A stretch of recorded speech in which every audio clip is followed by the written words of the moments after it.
Didn't have a I didn't even play the theme song for this one. We just gonna keep it really, really deep. This episode is about the correct way to podcast. You know what I'm saying? The correct way to podcast. I get sick and tired of hearing people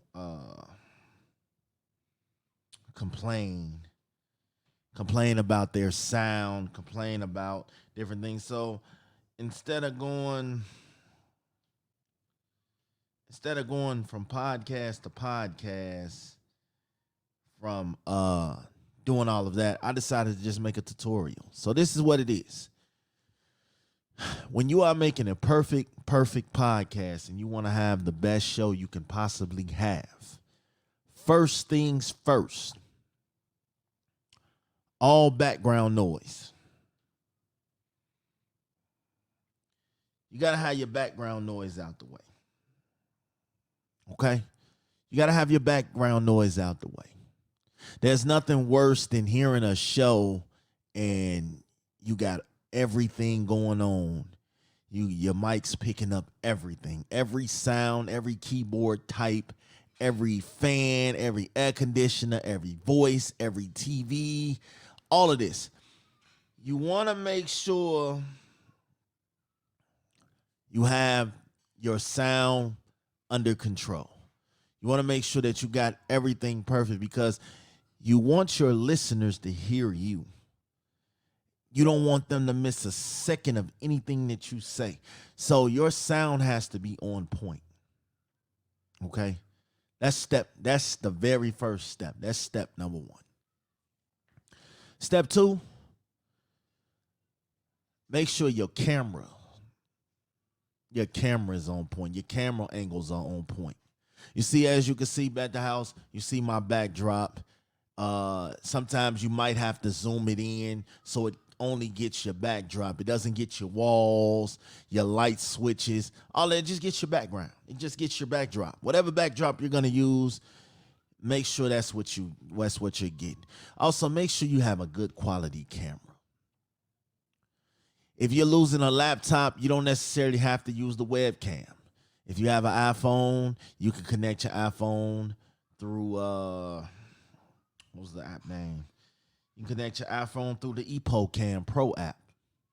You can use your iPhone as your camera. You don't have to use your webcam. We know webcams are grainy and just anything. So you can use the EpoCam Pro for your camera if you want to connect your iPhone to your computer.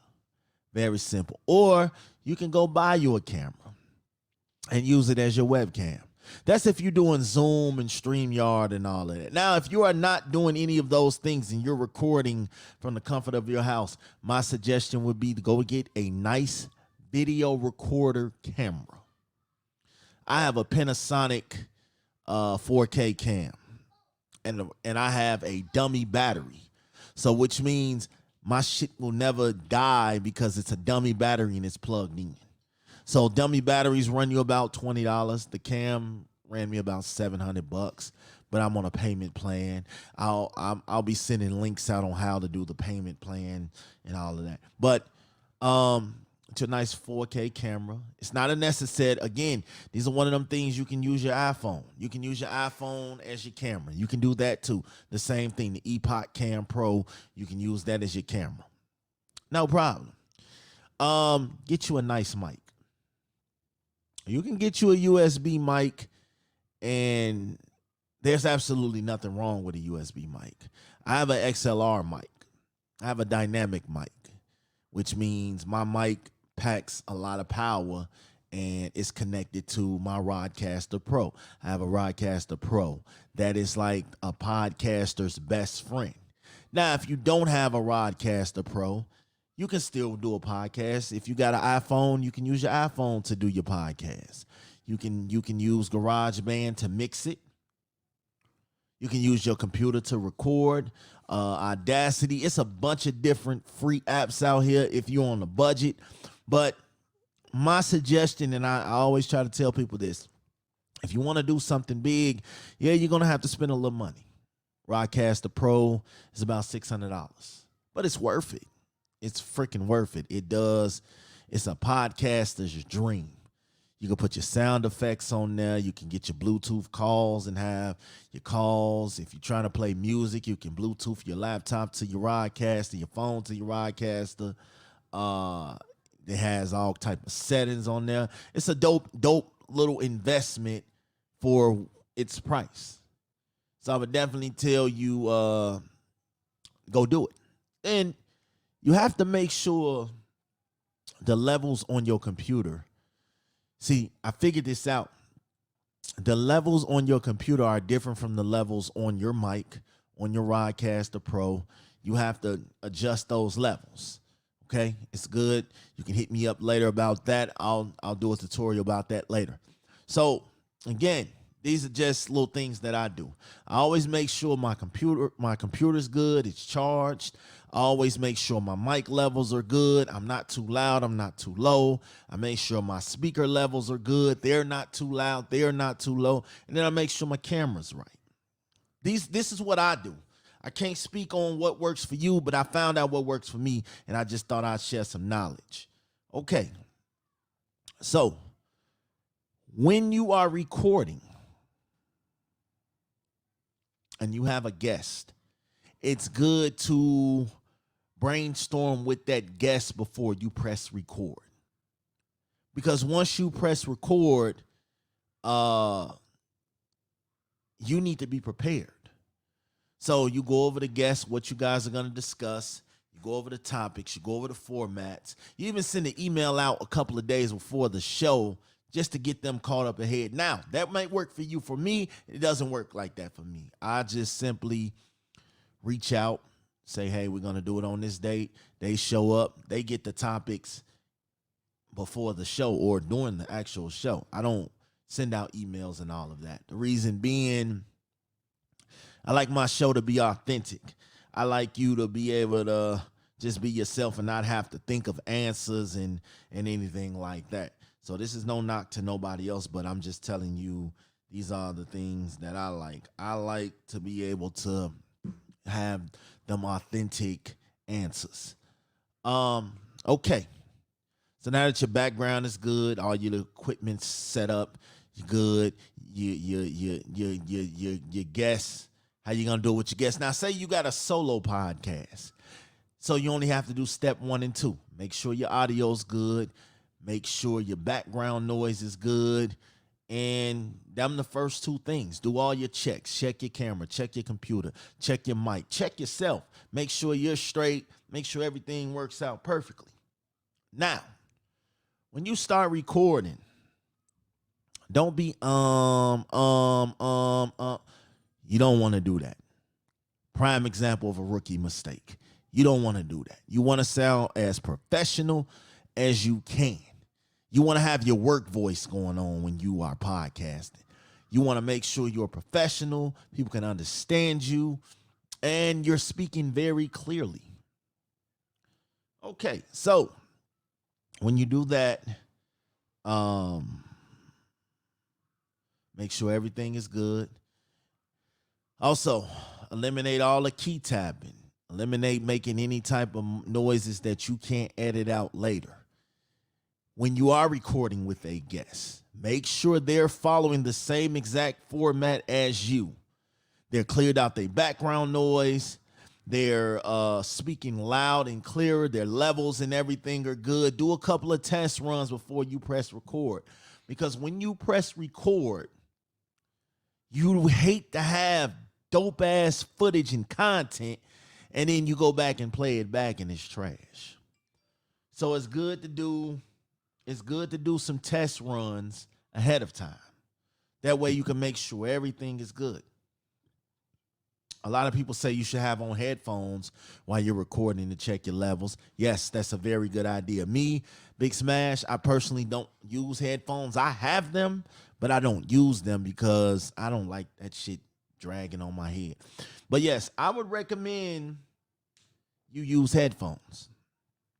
It just makes your sound sound better because now you're hearing in real time the levels and everything. But if you're a professional, you can use a regular speaker and it'll work out like that. Also, when you are collabing, again, you want to make sure everybody is on the same page, everybody's levels is good. What I'm going to start doing is, if you're Zooming or StreamYard, I'm going to start sending my backdrops to whoever I'm collabing with so they can have, it can look like the same type of professional setting. It can look like the same setting. I'll get more into that later. So, sound is good. Everything is good. Everything is working. Don't be afraid to pause your recording if you hear something ain't right or someone has to step away. And it's always good to let people know you're stepping away. But I will say this, if you have more than 3 or 4 guests on your show, it's okay for you to cut your mic, mute your mic, cut your camera, and go handle your business. Everybody else in that group should be able to maintain and hold a conversation. You got to keep it flowing. You got to keep it flowing. You got to keep it moving. You got to keep it moving. You got to keep it moving. It should be able to flow like a symphony orchestra. Everybody has their part. Just keep it moving. Keep it moving. Keep it moving. And then step back in like you never left. It's very simple. I've done it many a times. The one time I didn't do it, people got upset. So you always want to, and here's the thing. When you are collabing with someone, you want to bring your A game. You want to make sure you're on time. You want to make sure you're active. You want to make sure you're alert. You want to make sure you're engaging in the conversation. Your job when you are on someone else's show is to stand out and give, because you might gain some new followers, some new fans or something that didn't know who you was. You might gain some new people. So you always want to make sure you are on point. So you want to come with respect. You want to be engaged. You don't never want to disrespect nobody else's brand. You want to give the same effort that you want people to give you when they step on your platform.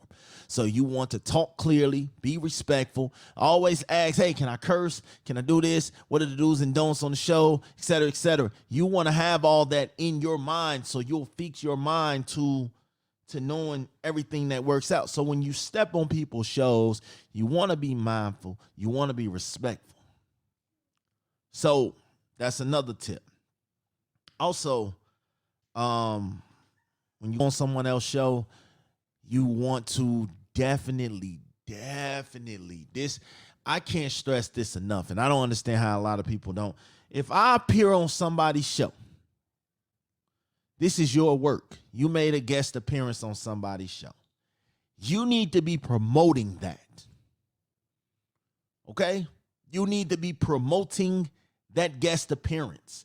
And I ain't talking about 1 or 2 posts. No, you need to be promoting that because you're on that. This is you. This is your voice. This is your frame of mind. This is you. You're on that show. So it's up to you. You can't just rely on the host to promote your show. You have to promote it yourself. Also, that's common etiquette of podcasting. We promote each other around here. Promote my shit, promote your appearance on my show like you would promote your show. You know what I'm saying? We both on this show. Promote me. You know what I'm saying? Promote my brand to your people. Don't just think that your fans are just supposed to be your fans. You on my show, I'm going to promote the hell out of you. That's just who I am. I am a promoter. I'm going to promote the hell out of you because that is what we do over here. So definitely, I'm one of them guys. I'm telling you, I'm one of them.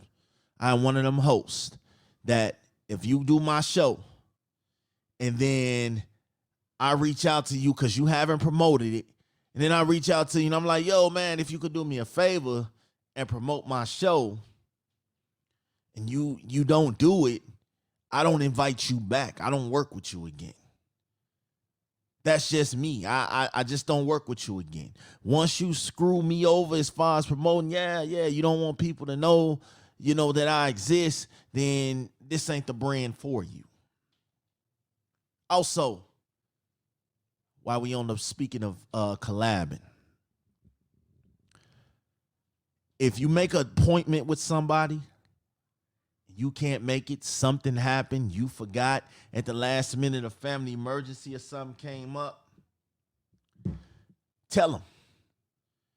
Tell them, don't just ignore them and figure out, oh, they'll figure it out.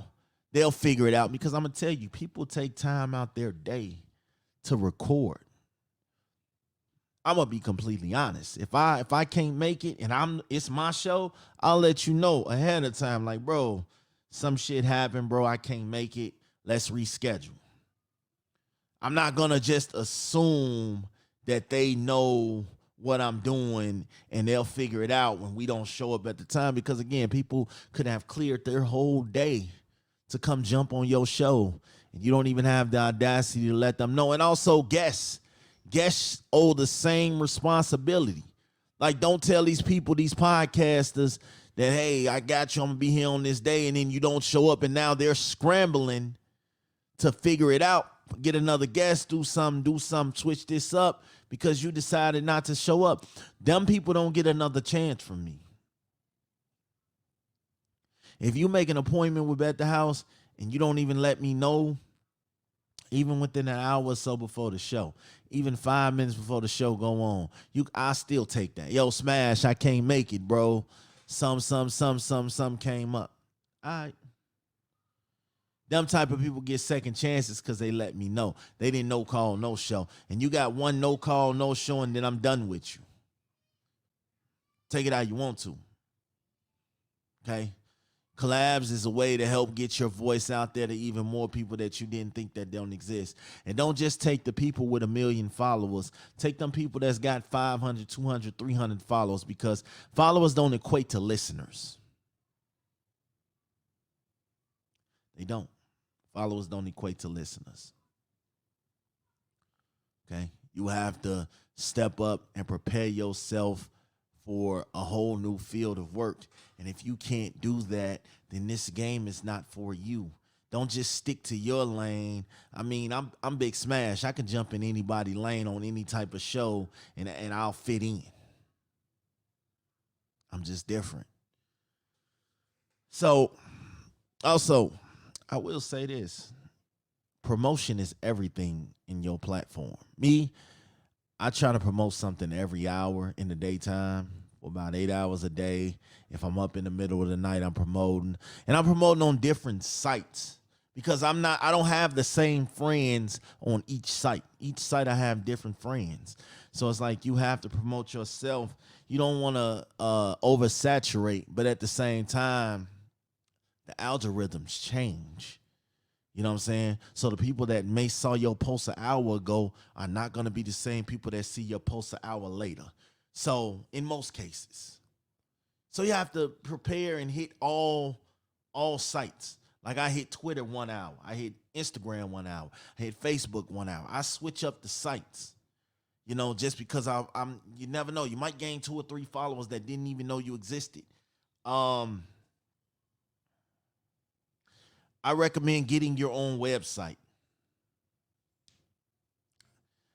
Getting on Anchor, Spotify, Apple Music, Instagram, all that shit's cool. It's all good. But I recommend you getting your own website. That's how you start getting more money. That's how you start pulling in some of your money, because all these companies, they don't charge us, but they're making money off of every time someone listens to us. Or every time somebody watches us, they make money off of it. The one interesting app that I thought was interesting was Facebook. I'll put y'all up on game on something real quick.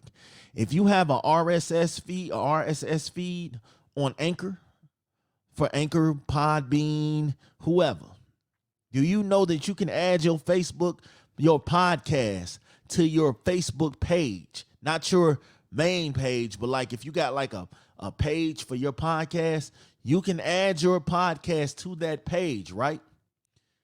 Facebook uploads that audio, and every time somebody watches that or views it or even listens to about 5 seconds of it, it adds to your download count.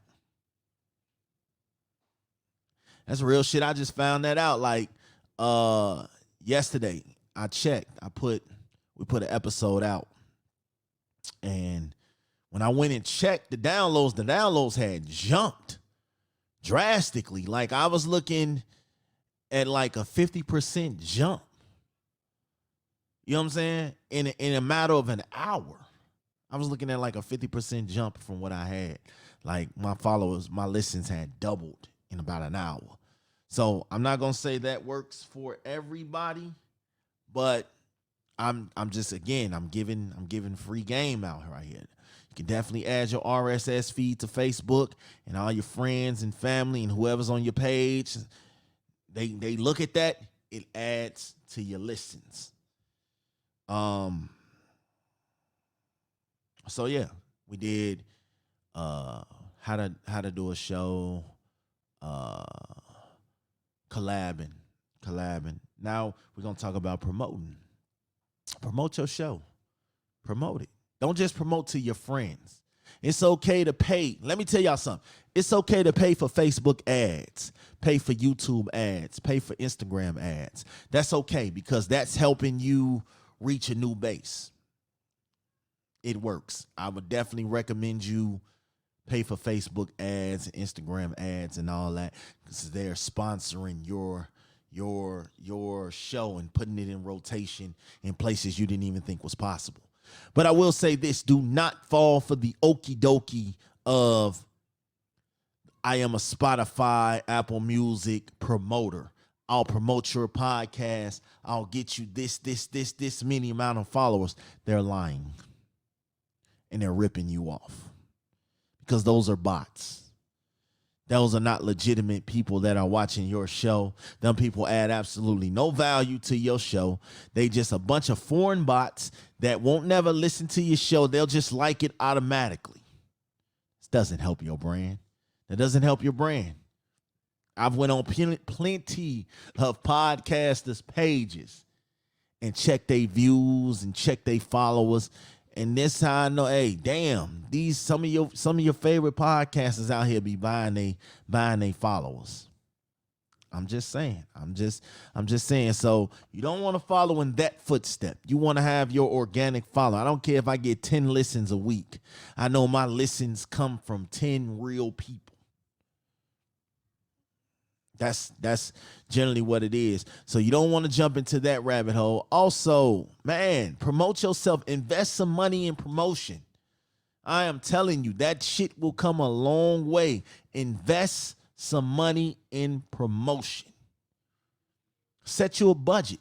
Invest $100 every week into just promotion alone. It makes a difference. I'm telling you, it makes a fucking difference. Okay? Don't always look for support from family and friends because some of your biggest support comes from strangers. Some of your biggest haters come from family and friends. Shout out to Mama's Cocktail Hour Network. They taught me that. Well, I knew that, but I just like the way that they said it. Shout out to Miss Zeta. I love her, man. She doing her thing. So, yeah, that is about promo. Now, the most consistent thing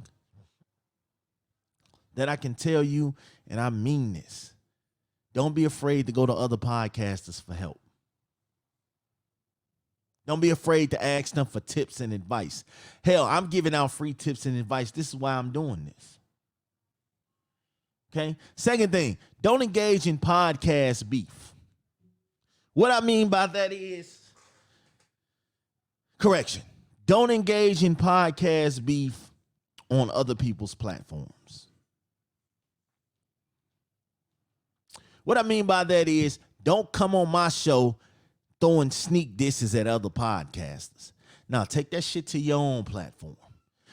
Don't go on anybody else's show sneak dissing at other podcasters. Now you are engaging in beef on somebody else's show when you should be focusing on getting some listeners and gaining some fans. It's a big problem I have with people. You know, if you're going to sneak this, your platform should be big enough where if you sneak this me, you should blow up. You shouldn't have to go on anybody else's show and sneak this anybody. That's stupid. Take the opportunity to get out there and promote yourself. Second thing, merch. Go get some merch. Plenty of different merch options out there. Go get some merch. Okay? This is available. BetTheHouseStore.com. Okay? Got hoodies, onesies, phone cases, shirts, leggings, onesies for the babies, cups, mugs, all type of stuff. Self-promotion is everything. Sometimes you got to promote yourself. Promote yourself because it helps. The littlest things help. Make yourself believable. Stand on what you say and believe what you say. We know podcasting is entertainment, but it's also where people come for different advice and things like that. So, I mean, it's okay to make jokes and be laughing and all of that, but be real with what you say. Stand on what you say. 99.9% of everything I say, I stand on it. The other 0.1% is jokes, laughs, hee, shock value, whatever you want to call it. So definitely study other podcasts. You learn more that way when you do that, when you study other podcasters. When you study the things that they're doing and you're studying how they're doing it and all that, study it. Study other podcasts. Take advice. Y'all know what it is, man. I'm Big Smash. I'm at the house. Podcast tutorial. I'm out.